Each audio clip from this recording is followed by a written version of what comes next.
चुनाव आयोग ने आज 2 राज्यों के विधानसभा चुनाव की तारीखों के साथ ही उत्तर प्रदेश में उपचुनाव का ऐलान भी कर दिया है।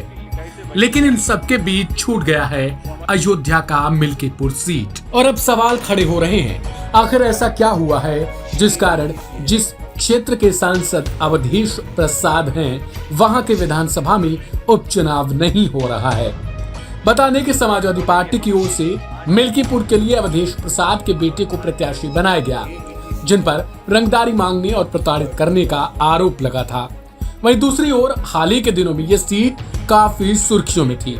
लेकिन ऐसा क्या कारण है जो चुनाव आयोग की ओर से बाकी की 9 सीटों पर उपचुनाव की घोषणा की जा चुकी है, लेकिन इस सीट पर कोई घोषणा नहीं की गई। तो चलिए अब आपको बताते हैं कि किस कारणवश यहाँ पर उपचुनाव नहीं होगा।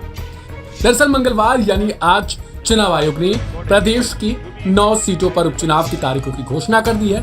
मिल्कीपुर सीट को छोड़ दिया गया, यानी यहाँ फिलहाल के लिए कोई उपचुनाव नहीं होगा। इसे लेकर जब चुनाव आयुक्त से जवाब मांगा गया तो उन्होंने बताया कि जिन सीटों पर उपचुनाव की तारीखों का ऐलान नहीं हुआ है, उन्हें लेकर इलेक्शन पिटीशन कोर्ट में दाखिल है, यानी उनका मामला कोर्ट में लंबित पड़ा हुआ है। बता दें कि इससे पहले इस सीट से फैजाबाद सांसद अवधेश प्रसाद विधायक हुआ करते थे।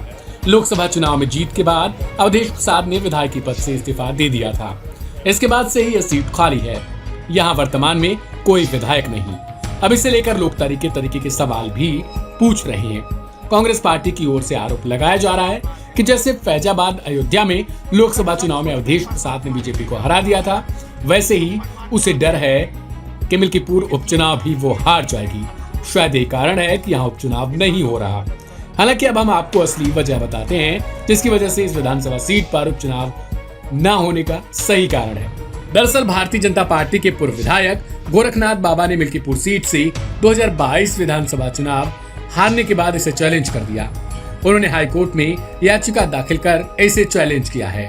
बता दें कि फिलहाल याचिका का निपटारा नहीं हो पाया है।